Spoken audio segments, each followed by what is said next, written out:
qui s'est impliqué aussi, qui a fait des bonnes propositions. Les Batman Magazine. Bah, ça donnait un cachet au film, toute la direction artistique. Comic Code, vers 1950, où en fait, il y a un connard de psychiatre. Il a sorti un livre, c'est Seduction of the Innocent, où en fait, il disait que les comics... The Limited Series. Et très rapidement, c'était à l'époque où... Pas mal de couleurs un peu chaudes, une photographie pas mal orangée, t'aimes beaucoup de boiserie, et même au niveau de la gueule, hein. Par exemple, le fait d'avoir créé les Narrows, qui est une sorte d'East-End, mais autrement, et ça c'est intéressant. Bref, tu nous proposes un nouveau Batman, une nouvelle Gotham, et dans le 2, ça n'a rien à voir. C'est beaucoup plus urbain, beaucoup plus épuré, t'as beaucoup de bâtiments en verre quasiment. Les intérieurs dans les décors, c'est souvent des tables en verre, t'as plus de boiserie, boiserie aucune, t'as plus du tout la même photographie. Alors ça, si ça avait commencé comme ça, là c'est vraiment du coup le réalisme.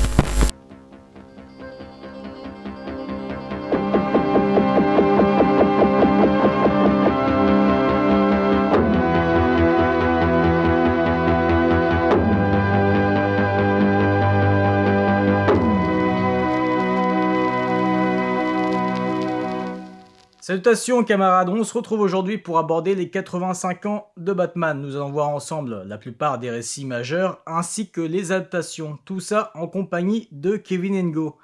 Salut. Deuxième fois pour toi, pour Batman en tout cas, parce que tu étais venu il y a 2 ans pour The Batman. Ensuite, tu étais revenu pour une discussion sur le problème Star Wars et le grand public, l'entertainment. À la base, ça devait vraiment être, à cette époque, une vidéo sur Obi-Wan Kenobi, mais c'était tellement pauvre cette série que du coup, on avait dévié un petit peu. Et après, il y a eu Andor, heureusement. Donc, tu étais venu pour Andor, le débrief de mes saisons. D'ailleurs, tu vas revenir pour reparler de Andor, il le faut. Donc, on va pas faire dans l'ordre chronologique forcément, parler de The Batman, parce que ça sert à rien, c'est un peu trop classique. On va commencer comme ça. Nous sommes 2 générations différentes. Toi, tu es né quand? En quelle année? 96. Ok, et moi en 87. Donc, on va commencer comme ça. Notre découverte par rapport à Batman. Alors, moi, vous savez, de toute façon, vous suivez cette chaîne, vous vous en doutez, je vais forcément parler des Batman de Burton et de Batman The Animated Series.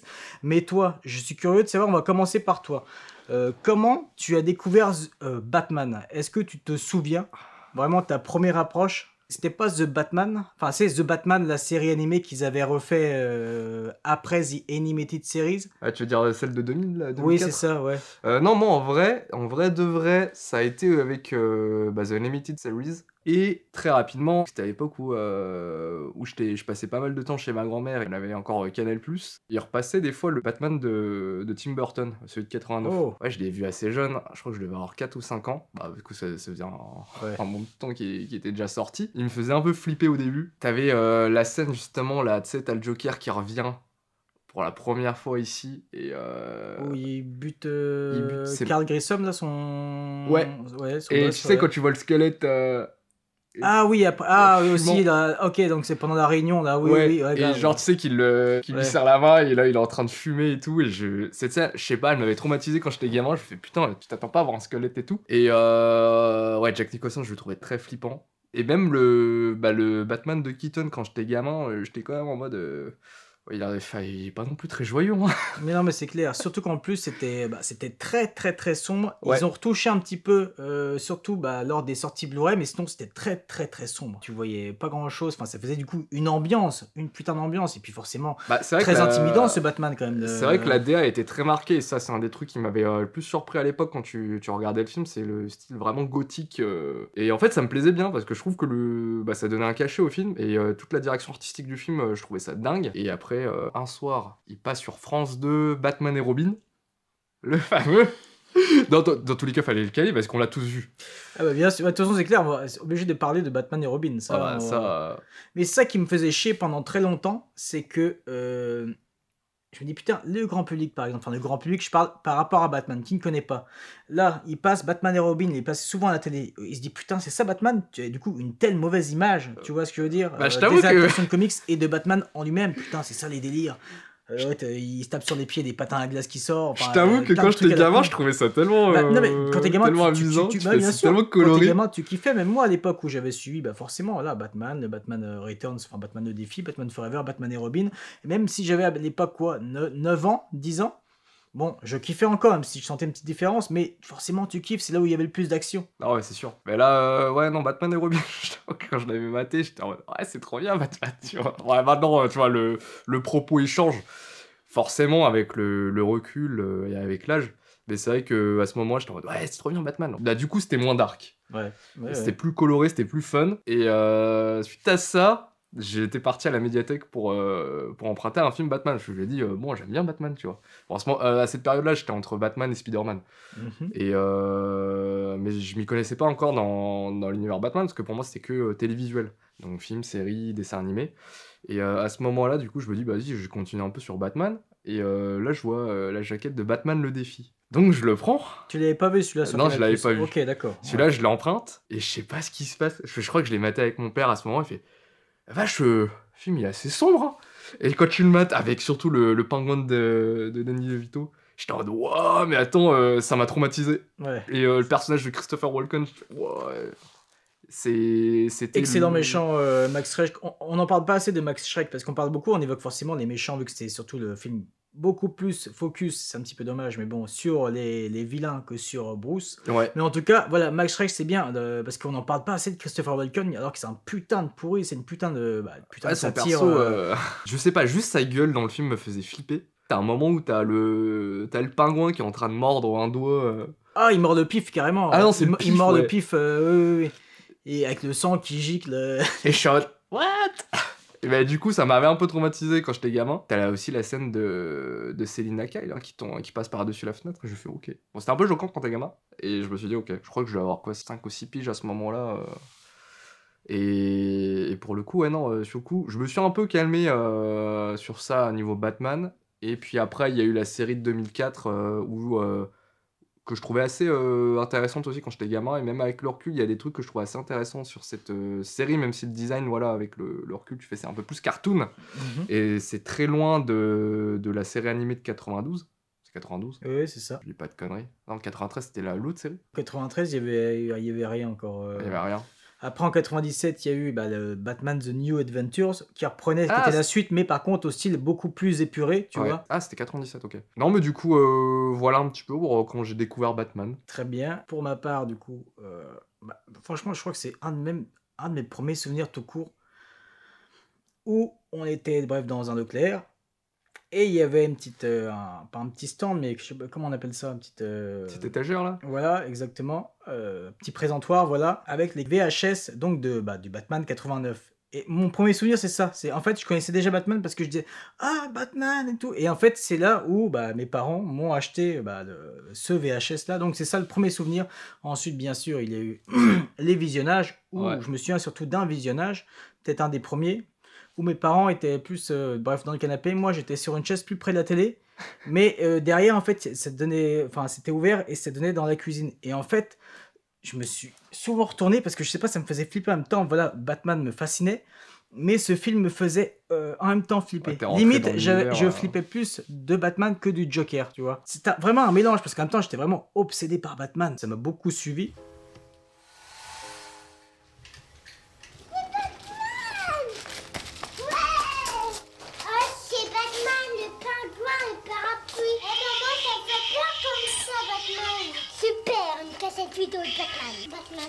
Ensuite, il y a eu donc Batman Returns, Batman le défi. J'adhérais, même si bon, il y a forcément des choses, surtout le 2 qui est quand même pas mal. Par exemple, avec Max Schreck, une satire, entre autres, et puis il y a quand même des sous-entendus sexuels, des trucs comme ça. Forcément, tu grilles pas quand t'es gamin. Après, il y a eu donc juste ensuite la série animée, donc Batman The Animated Series, que j'avais découvert sur Canal+, et ensuite ça passait donc tous les soirs sur France 3. Mais alors là, putain, excellent. Mais là, vraiment, j'étais comblé en fait. Et à côté de ça, il y avait ensuite, forcément, tu n'as pas connu, les Batman Magazine. Donc ça reprenait en fait, voilà, c'était vraiment le dérivé de la série animée. Et c'était vraiment les premiers comics que j'achetais, c'était les Batman Magazine. J'étais chez ma grand-mère, mais un coup, j'ai fait le con. Je pouvais descendre en bas de chez elle.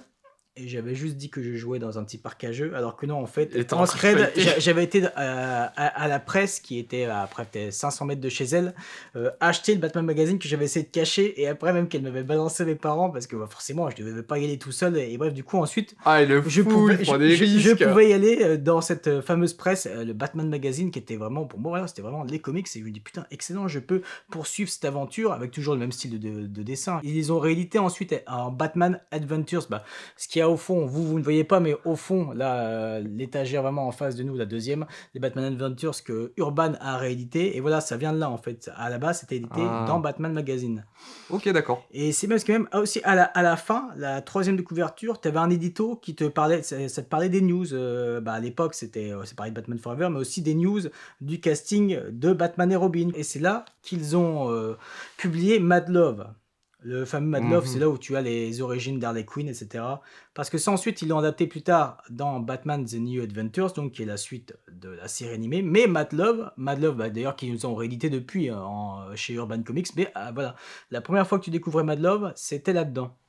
C'est là aussi, dans ce point presse, que j'avais découvert le premier magazine cinéma. Moi, c'était Mad Movies. Ah oui, ouais. Movies, et il y avait eu un épisode spécial qui parlait des super-héros, mais à la télé. Bref, il y avait eu la série, même en live-action Robocop. Lois et Clark, forcément, ça aussi c'était mon obsession, Lois et Clark. Et du coup, Batman, la série animée.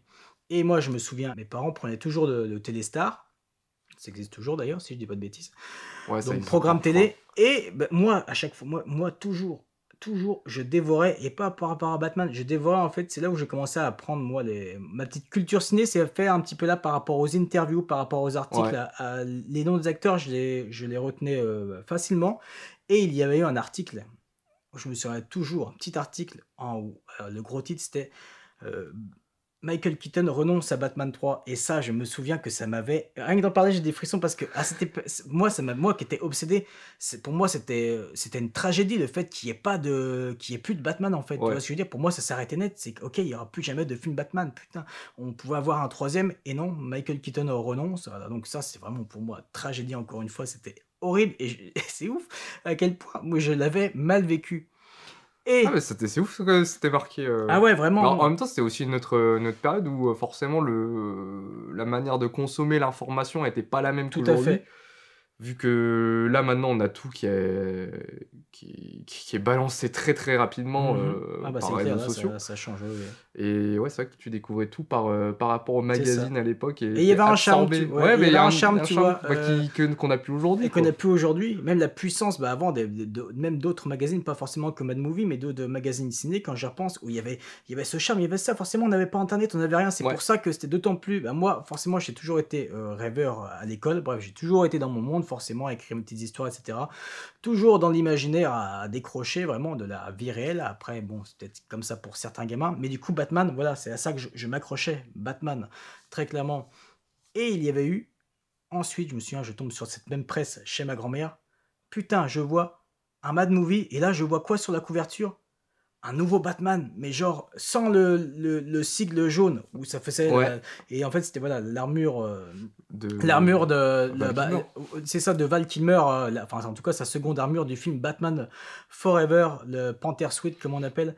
Et là franchement ça m'avait marqué, je me dis wow, faut que je le prenne. Du coup j'avais pris ce magazine et je me dis mais c'est quoi, c'est un nouveau Batman en plus. Là sur la couverture avec l'éclairage, ça te faisait un Batman assez sombre en fait.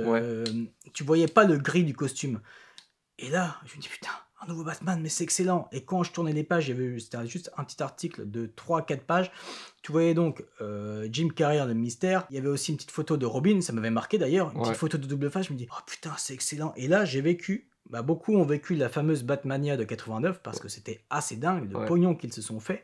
Hein. Et Nicholson, bien sûr, qui a bien récolté, vu qu'il a bien négocié son contrat, l'enfoiré, mais il a eu raison. Et bref, là, c'est là où j'ai vraiment vécu une Batmania. Alors forcément, Batman Forever, on n'en garde pas forcément un bon souvenir. Oui, mais je veux dire, avec le recul, c'est un Batman tout pété, on est d'accord. Franchement, il est médiocre. Bon, pas autant que Batman et Robin. Il a quand même quelques qualités. Mais à l'époque, pour moi, c'était dingue, parce que il y avait les Kellogg's, il y avait beaucoup de céréales, il y avait toute une Batmania que je n'avais pas connue avec Batman et Batman Returns. Tu avais tout, même dans Picsou Magazine, ils en parlaient partout, le Batman. Et je me suis encore, il y avait une fameuse sensation à cette époque-là, à cette période-là. Pour moi, c'était dingue. Quand même, je me souviens encore de cette séance ciné. Et c'était la première fois où il y avait une séance ciné, mais un peu comme des fois certains ciné parisiens où les gens réagissaient. Tu vois ce que je veux dire? Par exemple, bref, je sais pas si tu tiens, mais bref, apparemment, Alfred se fait assommer. Et là, quasiment tous en cœur, presque dans la salle. Oh, Ou alors, quand il sort sa montre, en fait, t'as l'écran avec Alfred dans la salle. Wow, enfin, tu vois, c'est vraiment la première fois où c'est comme certaines avant-premières où le public vit ça. Et moi, j'ai vécu ça avec les publics. Et bref, du coup, c'était quand même à cette époque-là, une sacrée expérience. Alors, pour mon père, non. Parce qu'ensuite, dès qu'on était sortis, il dit ah ouais, c'est pas le même Batman et tout. C'est de la merde. Et il avait et je comprenais pas, moi, tu vois, je comprenais pas encore, tu vois, j'arrivais pas à faire la différence entre eux, malgré tout, la différence de qualité et même la différence au niveau de la photographie, de l'écriture. Pour moi, c'était quand même Batman, j'avais encore 9 ans, donc c'était autre chose. Et c'était... il a suivi le film. Et ouais, et c'était pour moi excellent, vraiment. Ah ouais. Donc voilà, du coup, les premiers souvenirs par rapport à Batman, comment j'ai découvert Batman. Je continue ensuite, donc du coup, comme on en a parlé, c'était à chaque fois souvent rediffusé, ensuite le dimanche matin, donc, dans diverses émissions, donc Tasmania, Superbat, le choc des héros, où en fait, eux-mêmes, les Français, c'est très bien sur France 3, ils reprenaient, en fait, c'est comme si tu avais une émission, mais animée par Batman et Superman. Ils reprenaient des scènes, des segments, et bien donc des deux séries animées, mais du coup, ils redoublaient avec les vrais, Emmanuel Jacomi qui doublait Superman, Richard Darbois qui doublait lui Batman, justement, et bref, du coup, moi, à chaque fois, pour mon argent de poche, je m'achète souvent des petites figurines, forcément, ça aussi, j'ai oublié d'en parler, mais ce qui allait avec Batman The Animated Series, c'était les figurines aussi Kenner. Les figurines Kenner, mais c'était dingue, entre la Batmobile, entre le coupé de Bruce Wayne, enfin, bref, les différentes figurines Kenner, j'étais obsédé par ça, c'était vraiment excellent. Et donc, je regarde un peu autour parce qu'il a plein de figurines, vrai. Du coup j'essaie de visualiser ce qu'il raconte. Et donc du coup, mon argent de poche, je dépensais surtout, pas pour du Batman quasiment, mais aussi pour des VHS vierges. Forcément, peut-être que t'as pas connu ça. Et moi, c'est pour ça. Ah, c'était cool. Et donc, ça, c'était justement la belle époque dans le sens où maintenant, on peut tout avoir avec les plateformes de streaming. Alors que c'est pour ça que ça pouvait, comment dire ça, t'aidait encore plus à te projeter, à te créer ton monde. C'était encore plus fort, vu que tu ne pouvais pas y avoir accès tout le temps comme Internet ou autre. Non, c'était, t'avais tes petites VHS, tes petits magazines, et t'enregistres. Et donc, moi, chaque matin, même si j'étais un lève tard, par contre, le dimanche, je me levais pour à chaque fois enregistrer. Je me faisais des cassettes, des compilations de VHS, des épisodes de Batman et aussi de Superman, la série animée. Il se mettait le petit réveil. C'est ça, et c'était pour moi une époque bénie, vraiment, c'était excellent. Moi, par rapport à la série animée, j'ai pas autant de connaissances que toi, parce que moi, du coup, je leur découvre dans le tard, et du coup, quand, tu sais, en reprenant le Blu-ray, et en écoutant en VF, je fais putain, c'est Richard Darbois. Parce que moi, du coup, voilà, j'ai pas le même rapport que toi par rapport au doubleur. Pour moi, c'est Adrien Antoine. Oui. Que toi, je sais que t'aimes moins, mais moi, je t'avoue que il y a une appréciation qui est différente vu que je l'ai découvert plus avec lui. C'est sûr, forcément. Et du coup, on en reparlera après, parce que voilà, il y a toute une histoire. Ouais, carrément, on va en reparler. Mais du coup, la série animée, les films, et puis un passage à blanc après Batman et Robin. Mais après, je pense comme pas mal de gens. Mais carrément, c'est clair et net. Mais dans un sens, on va dire, on peut remercier ça, vu qu'ensuite, il y a eu forcément la trilogie Nolan. Quel âge tu avais, toi, à l'époque T'étais peut-être pas encore assez fan de Batman pour ça. Si c'était en 2005, le Batman Begins. 2005, ouais. Moi, je l'ai pris... Alors, je l'ai découvère un peu dans le tard, celui-là. Ah ouais, d'accord. Je l'ai découvert l'année d'après, en 2006. Ok. Parce que, alors, au début, j'allais à la médiathèque, généralement, du coup, avec des amis de mes parents. Et là, je vois une jaquette d'un nouveau Batman. Et je me fais, attends, j'en ai jamais entendu parler. Donc, à ce moment-là, je me dis, ok, ça m'intéresse. Notre prisme du coup, et au début je m'attendais pas à ça. Il y a quelques moments où j'ai sursauté quand j'ai maté le film la première fois, enfin tu sais, au tout début, tu sais, quand il tombe. Oui. Et puis à certains moments, même c'est peut-être sa première apparition, parce que des fois t'avais des tchoum, enfin c'est des c'est sound ça, design, le petit sound design et tout. Et je me rappelle de la scène de, tu sais, quand il apparaît pour la première fois en Batman, tu sais, quand il est dans le port et tout ça, et j'ai beaucoup aimé l'approche, même en mode furtive et tout là. Enfin justement là tu avais le point de vue des criminels en fait, et c'était intéressant, ça changeait, où ce Batman fait flipper. Ouais, justement t'avais ce côté là où je trouve qu'il était très, très menaçant, et te faire ressentir la peur à travers l'ombre, le hors-champ. Et non, Batman Begins en fait ça a été le gros coup de cœur, parce que même si voilà, j'ai eu quelques moments de jumpscare, mais en fait voilà, j'étais déjà plus mature que quand j'avais maté pour la première fois Batman de Tim Burton. J'ai vraiment accroché. Puis Christian Bale, excellent choix, mon acteur préféré, forcément excellent choix d'avoir pris Christian Bale. Liam Neeson, tout le casting qui va avec, j'étais tellement à fond jusqu'à la fin où justement t'as le teasing avec le Joker, j'étais en mode oh, trop bien. Et après pendant une année je me dis bon, c'est quand qu'il le sort et tout. Et à un moment, je regarde, t'avais des émissions justement qui parlaient de ciné le mercredi matin pour t'annoncer les futures sorties et tout ça. Et là, je vois le trailer de The Dark Knight avec la date de sortie et je me dis, ok, ça c'est un film que je vais aller voir. Du coup, j'avais dit à ma mère, on va aller au ciné, on va aller voir The Dark Knight. Et là, je crois que j'étais en cinquième à ce moment-là. Je me dis, vas-y, absolument, faut que j'aille le voir. Et je me rappelle du visionnage. Il y a une scène qui m'a traumatisé. Ouais. Maintenant, on en rigole parce que pour toi, c'était pas assez. Ouais, c'est sérieux ça? Non, Ouais, laquelle? ouais, celle-là. Celle où tu vois Orchamps qui le. Ouais. Ouais. Et moi, je crois que j'étais comme ça. Mais c'est bien, c'est que ça. Ouais, mais c'est bien, c'est que Mais ça a bien fonctionné. marché parce qu'avec Ouais. le son, encore à l'époque, quand le ciné, il était pas encore merdique. Donc, quand Oui. c'était encore le Ciné City pour nous, tu vois, Enfin, moi, c'était une autre expérience parce que j'avais pas souvent en salle pour voir les films. Il y a des moments, je me dis. Enfin, t'as pas l'impression d'être dans Batman quand tu regardes, tu sais, certaines scènes à ouais, part. c'est surtout C'est celui-là. ce Ouais. prisme réaliste qu'avait Nolan qui me plaisait énormément. Et par moment, tu fais ok, c'est un Batman traité dans cet univers très réaliste que j'aimais beaucoup. Parce que sur la fin, quand tu sais, il va chercher le Joker dans le bâtiment en construction, quand tu vois l'équipe de SWAT qui arrive et tout, je fais ok, c'est très stylé, la mise en scène, elle passe bien, même si maintenant, avec le recul, je peux le dire, hein, The Dark Knight, c'est pas mon, c'est pas mon Nolan préféré. Ouais. Mais je crois qu'on en avait déjà discuté. On en avait un petit peu évoqué. Ouais. Bon, moi, j'y trouve forcément, je pense, plus de défauts, mais j'ai l'impression d'être l'un des seuls parce qu'il est beaucoup apprécié C'est dans le sens vrai. tant mieux. Et ça qui est incroyable quand même, tu te dis, même le grand public, parce que c'est pas pourtant une œuvre destinée au grand public, même Ouais. le grand public limite a plus apprécié que moi en fait, tu vois. Et dans un sens, tant mieux. Le grand public gueule souvent. Hein. Ouais. Je me souviens encore même de l'annonce de casting d'Heath Ledger, bah, comme d'habitude, les gens ont gueulé Heath Ledger, le gay pour Black Mountain, et tout. Enfin, il y avait tout un truc, et c'était n'importe quoi. Alors pourtant, tant mieux, parce que ça aurait pu, c'est Joker un peu grunge quand même, un peu, voilà. Non, mais Anarchique et tout là dans le look et tout, et on remercie d'ailleurs Heath Ledger qui a Qui a qui apporté aussi sa patte, hein. qui s'est impliqué aussi, qui a fait des bonnes propositions Ça y est, pour le à côté, maquillage, pour les costumes et tout, donc non, ça très bon, du coup les gens retournent la veste aussi pour Heath Ledger, et tant mieux, c'est vrai que c'est un Joker intéressant, même si pour moi, je le dis souvent, il me met pas sur le cul. Il m'a jamais mis sur le cul. Alors pourtant, Heath Ledger, c'est un de mes acteurs préférés avec Christian Bale. Pourtant, c'est ça qui est dingue, mais j'en reparlerai après. Et pourtant, voilà, Joker, pourtant, la plupart, je sens que tu fais un sondage, il revient souvent comme le préféré de beaucoup. Alors pour certains, c'est Nicholson, mais en général, je remarque qu'il y a quand même beaucoup Heath Ledger, et dans un sens, tant mieux, c'est bien que son Joker soit apprécié, parce que c'est vrai que c'était couillu quand même de faire ça. Bon, forcément, je préfère celui de la série animée. La série animée? Oui, non, mais il y a beaucoup. Mark Hamill, c'est vrai qu'on n'a pas évoqué par exemple le cast, mais Mark Hamill, et puis bon, Pierre Athey, donc le doubleur entre autres du Doc dans Retour vers le futur. Nicholson, forcément, qui est resté pas mal dans les annales, vu que c'était l'unique prestation en Joker en live action. C'est vrai que quand j'ai vu bon, il y avait César Romero, mais beaucoup s'en souviennent pas. C'était le Batman 66 de la série animée. Alors là, du coup, moi, j'étais moins curieux par rapport à ça. Et après, c'est un autre style, quoi. Je me dis, bon, Batman...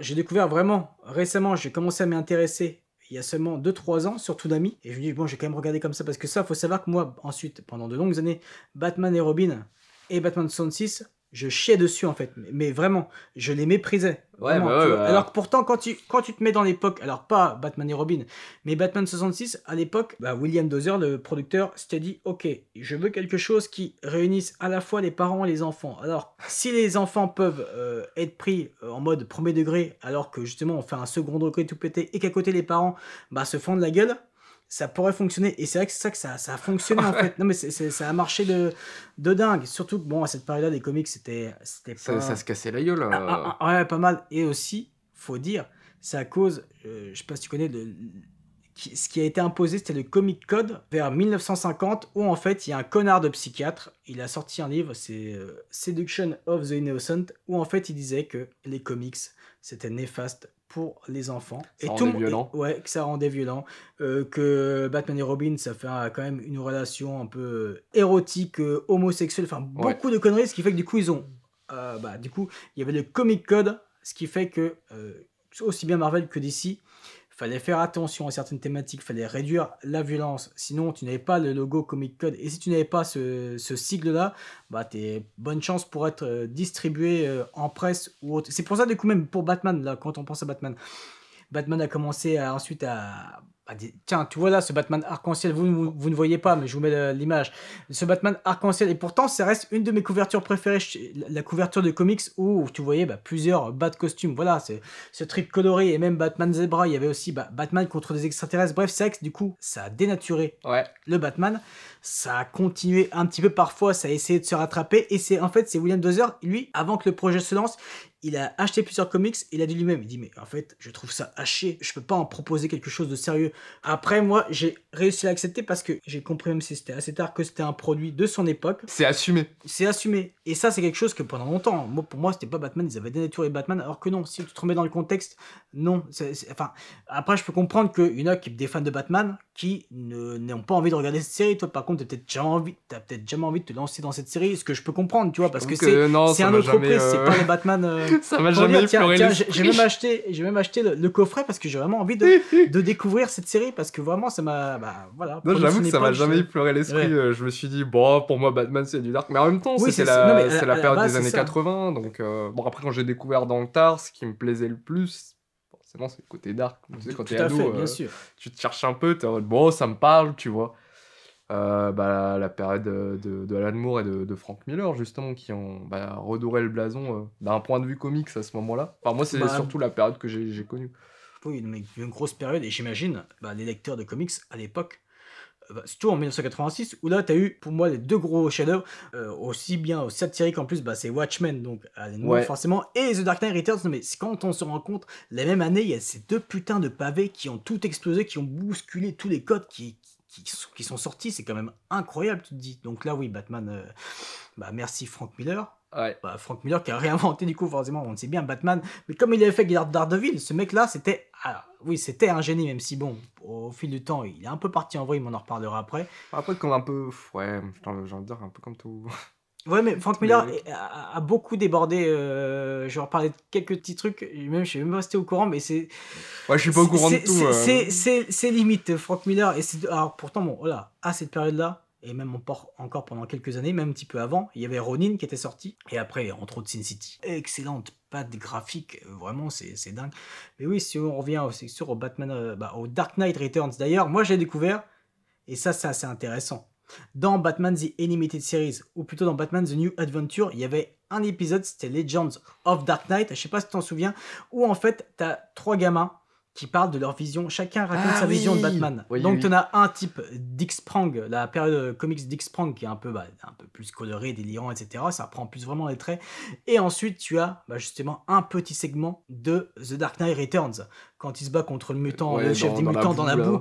Et je me souviens que ça, à cette époque-là, j'avais pas aimé, parce que pour moi c'était encore, j'étais jeune encore, là j'avais 11 ans, et c'était un peu dark, et je me dis en plus ce gros Batman c'est bien baraque et tout, et même Richard Dafoe faisait forcément quelque chose avec sa voix un peu plus, et putain ça m'avait intimidé, et je me dis c'est quand même un Batman que j'aime pas trop. Et du coup quel choc quand des années plus tard, en étant ado, je découvre The Dark Knight Returns, et je me dis putain, mais ça je l'ai vu dans Batman, la série animée, mais c'est incroyable. Et voilà, après en faisant des recherches, je dis putain, ils ont adapté ça, ils ont eu les couilles de l'adapter, voilà, même en petits segments dans la Batman, la série animée. Et tu dis mais c'est excellent d'avoir fait ça. C'est vrai que quand tu regardes le propos dans The Dark Knight Returns, c'est vrai que c'est pas destiné aux enfants, quoi. Déjà, tu casses le conventionnel, le fait déjà d'avoir Batman 50-60 balais, ça se fout de la gueule des journalistes, des présentateurs, même des talk shows, ça tire aussi forcément politique. Il se fout aussi bien de la gauche, enfin en tout cas de l'ultra-gauche, que de la droite républicaine, avec Ronald Reagan, le Superman qui est en fait le toutou de Ronald Reagan. C'est juste le gars capable de buter des civils. Ça va penser un peu à Dr Manhattan aussi, forcément la même année, c'est marrant. Ronald Reagan, même parfois il est habillé, un coup il a le drapeau sur lui, carrément le drapeau américain, enfin pour dire, tu vois, vraiment la grosse satire, de gros clichés, ou parfois il a même une veste avec les étoiles, enfin une grosse satire. Et au niveau, quand je dis l'ultra-gauche, il y a un des psychiatres qui est anti-Batman, celui qui fait ressortir double face, celui qui croit au Joker, et qui, tu vois, c'est le genre de personnes comme ça qui défendent un peu trop certains criminels.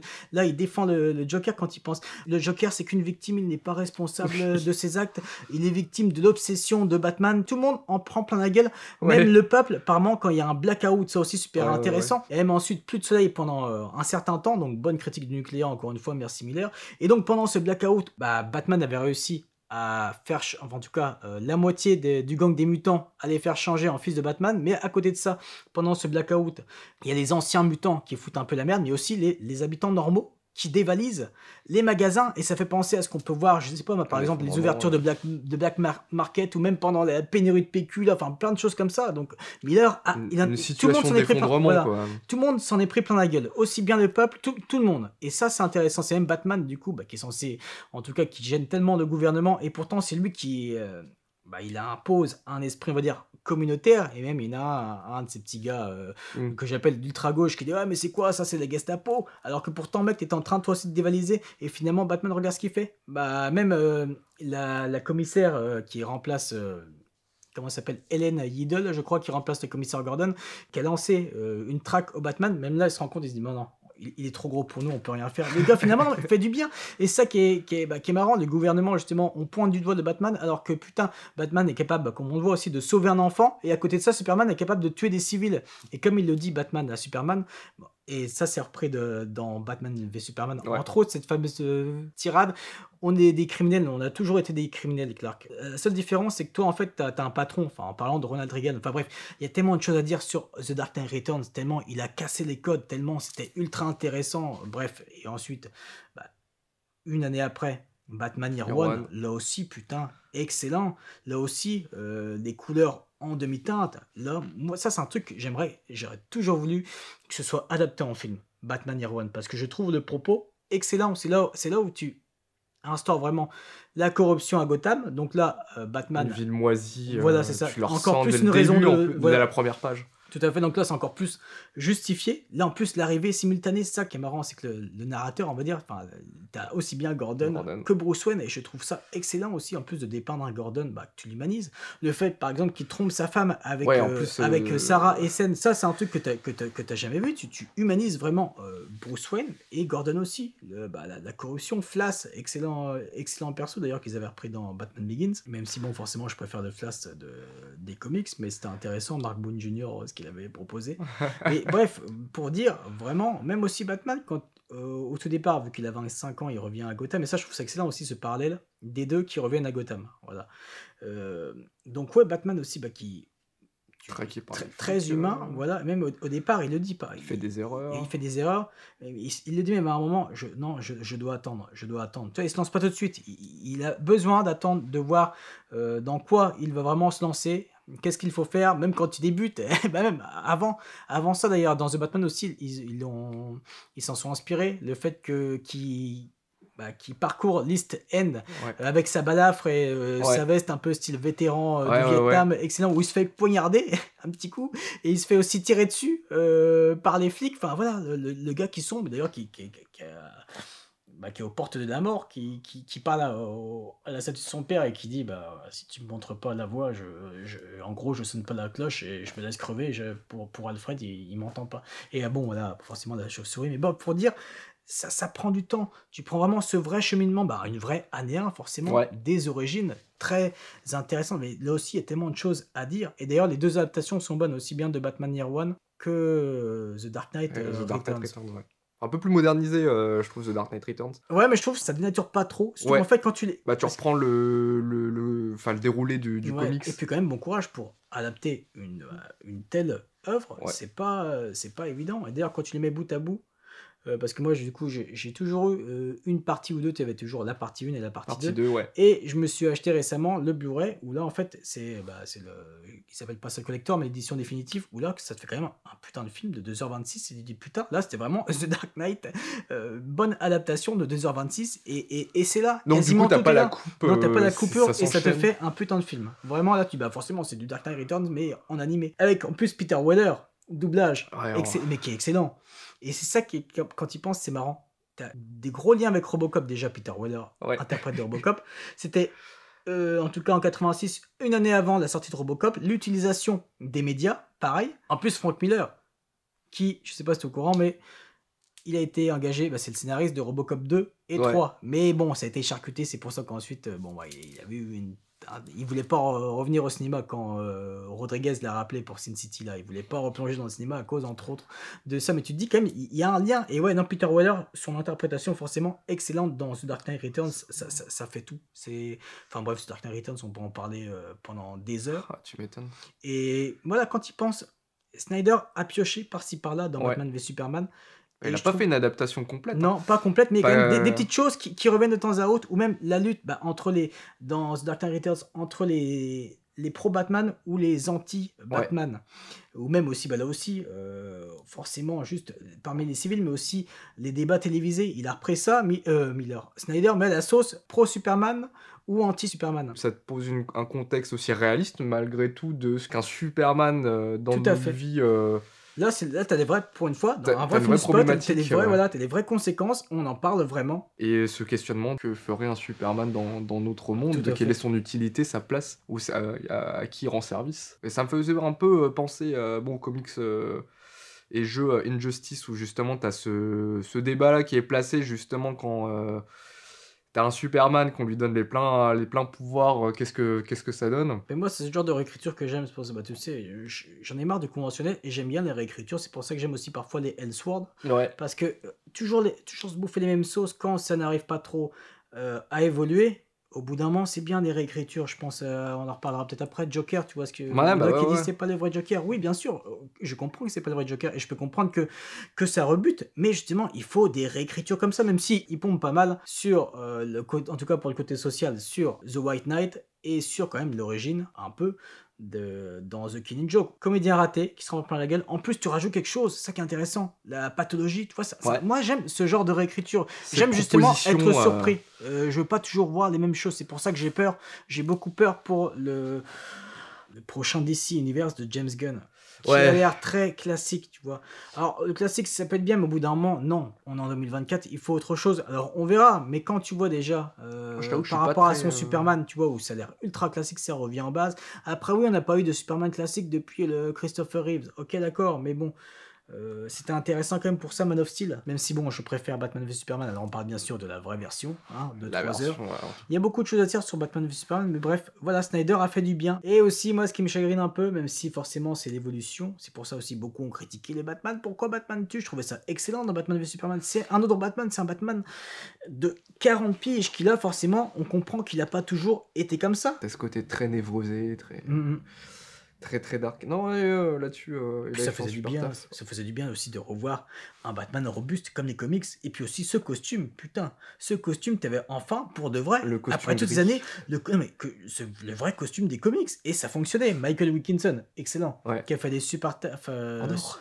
Et sur Andorre aussi. Fallait qu'on le dise. Oui, on est obligé de glisser Andorre quelque part. Michael Wilkinson, bref, un génie. Même si et ça, c'est propre à pas mal de films, je pense au Spider-Man de Raimi, où le costume de Spider-Man évolue un petit peu. Alors, faut le voir, entre l'araignée, entre la teinte de rouge, entre l'araignée aussi dans le dos, etc. Ils l'ont fait évoluer. Oui, un peu évolué. Moi, j'ai toujours préféré le suite du premier Spider-Man. Ouais. Par rapport au 2 et au 3. Enfin, le 2 et le 3, c'est le même, sauf bien sûr le suite noir.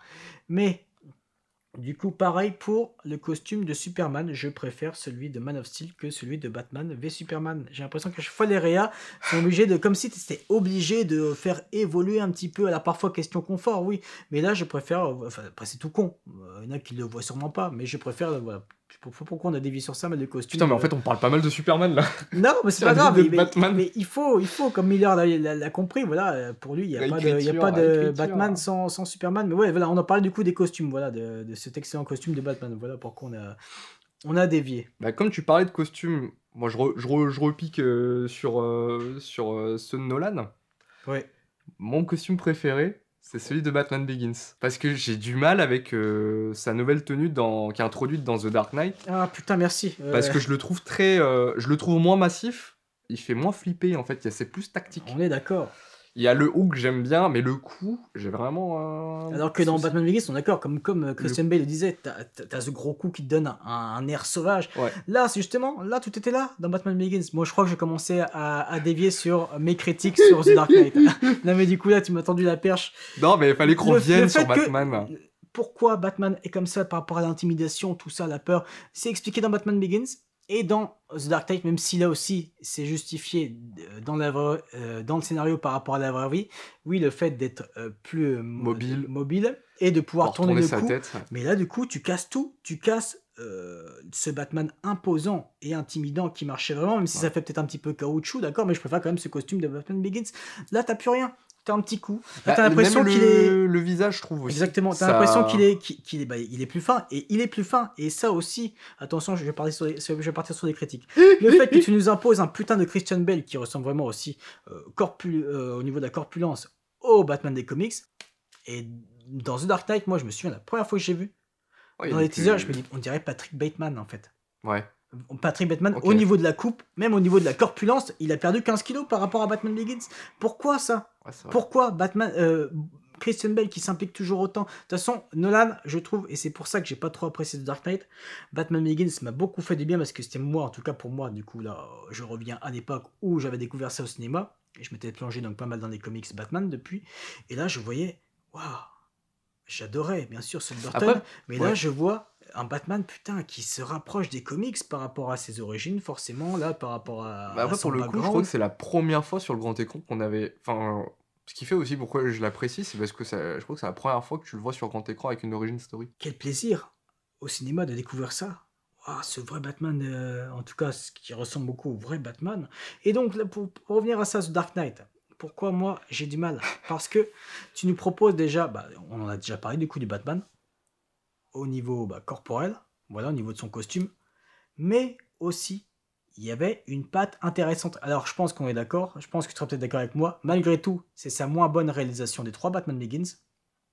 Surtout les combats. Ouais, c'est vrai. Les combats, style furtif, ou ça, au pire, juste pour la scène où Batman apparaît du point de vue des méchants, où tu n'arrives pas à le discerner. Okay. Non, ça marchait bien. Mais ça, tout le temps, même à la fin dans le combat avec Ra's al Ghul, tout ça, non, moi, le c'est truc pas qui bon. m'a un peu... là, en le revisionnant c'est dommage. L'année dernière, parce que c'est vrai que maintenant, je me les remate moins qu'avant, mais c'est toujours la scène, tu sais, au tout début dans la prison. Ouais. C'est ultra... Mais là aussi, tu vois.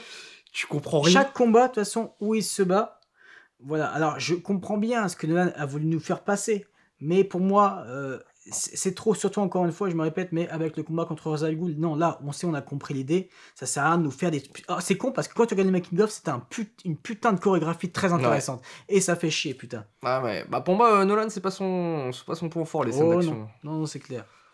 Et j'ai envie de dire, mais je vais être l'un des seuls, l'écriture, j'ai du mal avec l'écriture de Nolan, j'ai du mal. En fait, ce qui me fait chier aussi, c'est que t'avais une Gotham City intéressante dans Batman Begins. Ce que j'aimais beaucoup, t'avais pas mal de couleurs un peu chaudes, une photographie pas mal orangée, t'avais beaucoup de boiseries, pas que dans le Manoir Wayne, beaucoup de boiseries, bref, c'était intéressant, et même au niveau de la gueule, par exemple, le fait d'avoir créé les Narrows, qui est une sorte d'East End, mais autrement, et ça c'est intéressant, bref, t'avais une Gotham City, même le monorail, je pense à ça. Oui, ça qui disparaît. Voilà, tu vois, voilà, exactement, tu vois juste vite fait en fond de monorail sur un plan, c'est vrai dans The Dark Knight, mais vraiment en fond. Oui, mais sinon, en fait, ce qui me fait chier, c'est que tu t'accapares, tu nous produis, enfin, tu nous proposes un nouveau Batman, une nouvelle Gotham, et dans le 2, ça n'a rien à voir. Au niveau de Batman, même déjà, j'ai l'impression qu'au niveau de la psychologie, pour moi, il fait moins flipper, et pas seulement physiquement. J'ai l'impression qu'il est un peu plus intelligent dans Batman Begins. Batman est censé être Bruce Wayne, c'est juste le mec, l'un des mecs les plus intelligents, et entre autres le meilleur détective du monde. Et bref, dans The Dark Knight et The Dark Knight Rises, t'as l'impression que c'est un personnage fonction. C'est pour ça que j'ai du mal au niveau de son écriture, Bruce Wayne, parce que il est là, en fait, il pose souvent des questions. C'est soit il pose des questions à Alfred et à Lucius, et c'est l'impression que c'est eux qui leur apprennent la vie, qui leur apprennent beaucoup de choses, tu vois. En fait, c'est vrai que le personnage fonction, c'est quand tu fais passer des infos à travers un personnage au public, mais du coup, c'est Bruce Wayne le personnage fonction, et t'as l'impression que Bruce Wayne, c'est à la limite un blaireau qui sait rien. J'exagère un petit peu, mais moi c'est comme ça. Dans The Dark Knight, moi, le ressenti que j'ai de manière générale par rapport à ce film-là, c'est qu'il se fait éclipser par Heath Ledger. Ça, oui. Mais c'est vrai que sa prestance en tant que Batman est déjà plus réduite Bah, en même temps, t'as déjà un film sur les origines du personnage avec Batman Begins. Certains même disent, et je crois que c'est même, je me demande si c'est pas Nolan qui avait dit qu'en fait, le personnage principal, et ça peut se tenir de The Dark Knight, c'est Harvey Dent. Et ça Oui, peut se tenir, tu vois, ça ouais, se tient ça tout se à tient. fait. Bah, j'ai beaucoup aimé son interprétation Oui. à René Carte dans. Bah, j'aime beaucoup la scène de fin. Franchement, sa Ouais, prestation. très Dommage très qu'il ait bonne. pas. Avec la compo de Hans Zimmer, putain, j'adore. J'adore. Mais donc, du coup, pour revenir parce que oui, j'ai perdu le fil. Par rapport à la Gotham City que tu nous montres, là, dans The Dark Knight, alors c'est beaucoup plus urbain, beaucoup plus épuré, t'as beaucoup de bâtiments en verre quasiment. Même dans les intérieurs, dans les décors, c'est souvent des tables en verre, t'as plus de boiserie, aucune, t'as plus du tout la même photographie. Alors ça, si ça avait commencé comme ça, là c'est vraiment du coup le réalisme. Si tu nous avais proposé, dès le début de ta trilogie, un Batman réaliste comme ça, je veux bien, mais pour moi, tu m'as habitué à autre chose niveau photographie, décor, dans Batman Begins, et là, c'est carrément pour moi, c'est notre Gotham. Alors, pourtant, même l'AREA est quand même mieux, faut le dire. L'AREA, et puis ce format IMAX aussi, on remercie Nolan, parce que voilà, moi, j'ai du mal avec la trilogie Dark Knight, mais il a apporté beaucoup de choses, même l'IMAX, mais quel plaisir. Quand c'est full écran, c'est excellent. Moi, je m'en rappelle, quand j'avais pris le Blu-ray, je me suis dit, oh putain. Bah, en fait, moi, je l'aime beaucoup aussi, enfin, je l'aime beaucoup. Mon préféré, ça reste Batman Begins, mais The Dark Knight, il y a beaucoup de scènes que je trouvais ouf. Ah oui, non, mais il y a quand même des scènes, voilà, il y a quand même des sacrées scènes, attention, c'est sûr. Et je leur matais régulièrement, enfin, en fait, j'avais un rituel de le remater au minimum une fois par an pour me remater certaines scènes. Et genre, moi, la scène qui m'avait le plus marqué, c'est la scène, tu sais, où il se jette quand il est à Hong Kong pour s'infiltrer. Et je le trouvais ce plan, mais ouf, quand je l'avais vu au ciné. Et quand je l'avais redécouvert sur ma télé, où justement, t'as tout qui est en 2.35 à ce moment-là, et justement, t'as ce changement de ratio où tu sais, il commence à jeter, je fais ok, c'est pas mal. Ça, c'est un truc que j'aurais bien voulu vivre au ciné quand même. Côté immersion, ça doit en jeter pas mal. Ah, c'est clair. Et je pense à ça, vu qu'on parle de IMAX aussi, moi je crois que c'est même une de mes introductions favorites, tout film confondu, pas que Batman. The Dark Knight Rises, j'aime beaucoup, j'adore la scène en avion, je la trouve vraiment excellente avec Bane. Okay. Ah, moi je la surkiffe cette scène, surtout que là il a pris le risque forcément de le faire le plus possible en réel. Forcément il y a un peu de CGI, mais il s'est cassé le cul et tu ressens, et il y a une ambiance, il y a quelque chose.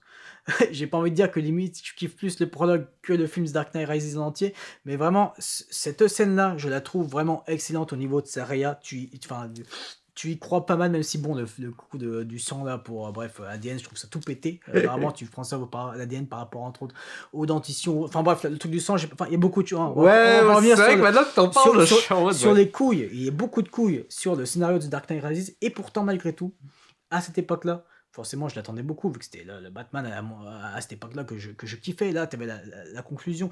Et je rêvais en secret, je me dis, putain, j'espère que ce sera une vraie conclusion, comme on n'a jamais eu pour une trilogie ou des films de super-héros, une vraie conclusion. Moi, je voulais soit que Batman crève, ou soit qu'il y ait une relève. Mais je me dis, non, ce sera trop couillu, c'est pas possible. Et finalement, il y avait eu un peu les deux, quoi. Clairement, apparemment, quand tu crois qu'il est mort. Ensuite, voilà, une vraie succession, une vraie fin. Et ça, c'était couillu. Et ça, c'était pour moi une conclusion satisfaisante, mais à fond, malgré les défauts qu'il y a dans The Dark Knight Rises, vraiment, ça m'avait fait du bien de dire, putain, de vivre cette conclusion. Vrai que... En plus, 7 ans, 8 ans après, voilà, il est plus Batman, etc. Mais là, tu vois un petit peu dépérir. Là aussi, ça s'inspire un petit peu de The Dark Knight. Il prend de The Dark Knight Rises, Returns.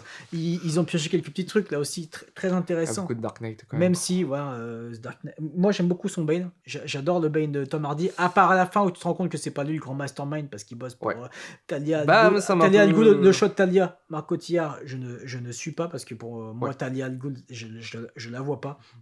Bien sûr, Marion. Bon, toi, t'as aussi Anne Hathaway. J'ai du mal avec cette direction d'acteur. En fait, c'est la direction d'acteur de Nolan. J'ai du mal même pour Christian Bale. Voilà, j'en ai pas parlé. Et d'ailleurs, Christian Bale avait dit plus tard. Moi, c'est pas le Batman que je ferais en termes d'écriture et de direction d'acteur. Mais je comprends la version de Christian Nolan, c'est sa version. Et on comprend, voilà, c'est ta version. La vision du mais pour moi, surtout le Bruce Wayne de The Dark Knight, j'ai du mal. The Dark Knight Rises, son écriture, c'est un peu plus intéressant. Là, forcément, c'est intéressant le fait d'être reclus, un peu comme Howard Hughes qui est reclus chez lui avec la canne. Forcément, là, tu prends des petits trucs de The Dark Knight Returns avec la barbe et tout. Là, je t'avoue que je m'y attendais pas à ça. Les conséquences, ça j'ai adoré. J'ai adoré ça. Quand je l'avais vu pour la première fois, je m'attendais pas à cette ellipse. Et limite, tu kiffes encore plus comme un film d'origine comme Batman Begins où faut attendre limite près de 40 minutes ou un petit peu plus pour le revoir en Batman. Et c'était excellent. Et ça, je me souviens, moi j'avais participé à l'avant-première au Grand Rex. forcément, t'imagines le délire. Beaucoup de scènes où les gens réagissent, mais là, forcément, où il revient. En plus, là aussi, c'est une petite scène, en tout cas au niveau écriture, avec le flic vétéran et le jeune flic Ouais. qui s'est repris de The Dark Knight De Returns Dark. un petit peu. Mais c'est excellent quand tu le revois, et puis avec la La putain de musique, compo là. de Hans Zimmer, putain, c'était dingue. Et ça, la salle, ils étaient dingues. Voilà, il y a des choses intéressantes, malgré que c'est peut-être le plus faillible de The Dark Knight Rises en termes d'écriture.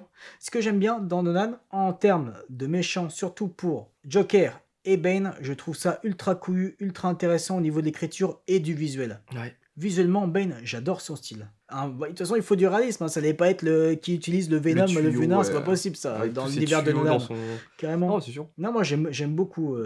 Le style et le background qu'il lui a mis Ouais. dans son film, non, j'ai bien aimé aussi. Même Celui si que c'est je trop, préfère, moi. trop théâtral. Oui. On est d'accord, la voix, et même en VF, en VF aussi c'est dégueulasse. En même temps c'est dégueulasse, c'est le doubleur entre autres aussi de Benedict Cumberbatch, mais il est excellent ce mec. Mais là, il a fait tout simplement ce que Hardy a fait, et ce qui est con, je sais pas si vous avez Bah, il déjà avait fait changé gaffe. sa voix entre-temps à cause de la post-prod. Voilà, c'est parce que, vu que, comme pour The Dark Knight, lors le des- prologue avait été diffusé, le prologue de The Dark Knight, le braquage du Joker, au cinéma avant. Pareil pour le prologue de The Dark Knight Rises, avec cette putain de scène que j'adore, vraiment. C'est encore une fois de mes ouvertures préférées, et ça a beaucoup été salué.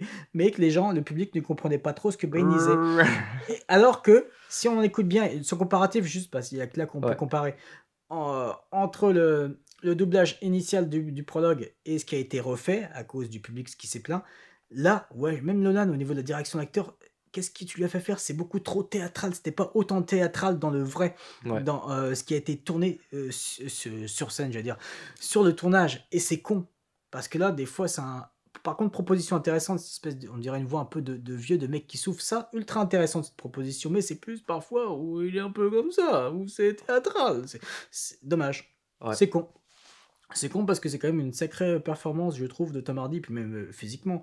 Le mec fait 1m75, faut le faire pour y croire quand même, même s'il y en a toujours qui se plaignent. Oh bah non, on voit que Tom Hardy fait 1m75, il est petit, tout. Non, je trouve, en niveau de l'éclairage, pour le mettre en valeur, au niveau de... Parfois aussi des valeurs de plan. Moi, je crois à ce Bane assez imposant. T'as pas non plus besoin qu'il fasse 150 kilos, ça sert à rien pour ce Bane-là. Oh, tu sens qu'il est solide quand il donne écho. Bon, après, c'est vrai que les murs qui pètent à la fin. Oui, non, ça par contre, t'excite. j'aime pas du tout le combat de fin. Je Ouais, le non, le trouve combat tout de fin pété. non plus aussi. C'est... Mais après, comme on disait, souci de Nolan, les Carrément. scènes d'action.